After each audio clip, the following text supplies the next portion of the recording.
So as of kanina lang daw, pinakamalapit na ang Earth sa araw.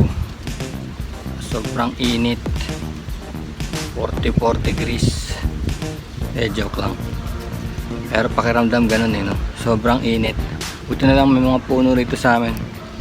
Kaya lang napansin ko yung mga tao pagka mainit na nagtatago sa loob ng bahay no? Inaantay nila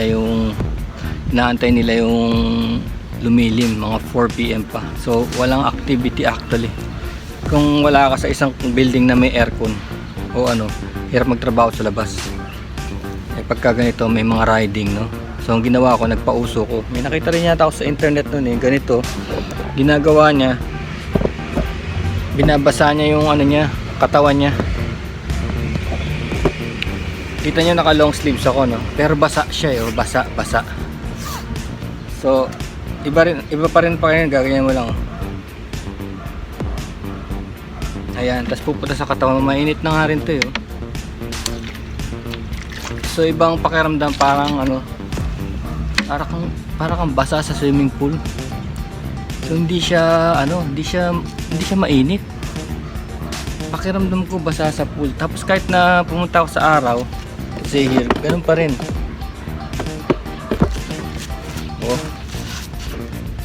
Ganun pa rin. Pag ginaganon-ganon mo yung tenga mo, yun lumalamig. Talagang malamig. Talagang pakiramdam mo hindi mainit no, kasi basa ka Meron tong hoodie, pwede ring basain Ayan, kaya lang for some reason mas malamig yung towelette no, kasi may mga rides tayo ngayon mahirap na iwasan yung mga rides kasi summer talaga yun di ba? Pero pag ganito naman no, kaya nagpauso na rin ako kasi alam ko sa Amerika meron silang mga parang yung parang cooling system, yung inverter sa jacket nila. May mga parang may refrigerator. Kasi ito lang naman yung pinoprotektahan nila, ito itong center mass.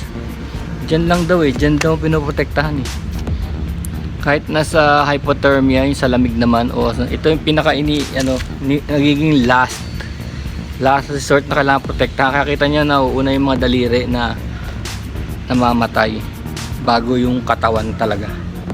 Diba minsan nagtawag nila frostbite, natatanggal yung mga daliri kasi tinatanggal na yung flow ng dugo doon, nilalagay na sa gitna ng katawan as a last resort pagka sobrang lamig naman yun. Ngayon sobrang init naman, kailangan palamigin mo yung center mass mo tsaka yung ulo, which is gumagana naman kaya lang eto maligamgam na rin. Lain na pa to dito maligamgam na rin kasi 44 degrees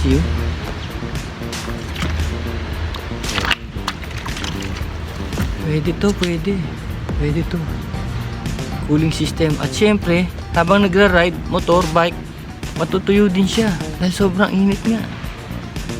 Okay,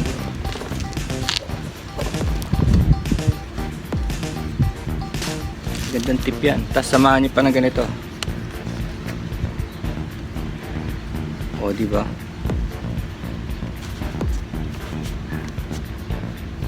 Guns N' Roses na ang dating, diba?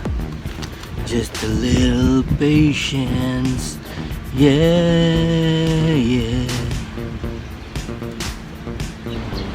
So yan, galing ako sa labas, lumabas ako habang kainitan no? So effective talaga habang umahangin, malamig. Diba pagka right now pakiramdam mo lumabas ka sa swimming pool, diba?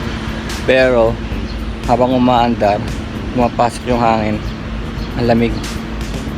So effective nga siya kasi naglalaban yung lamig ng tubig dahil basa ka tsaka yung init ng araw. So parang baliwala yung araw basta as long na meron kang ganito, ginaganon-ganon mo lang dito sa gitna, especially dito dyan. So pwede kang uminom, kung clean water naman to, inom. And that's it, it's working.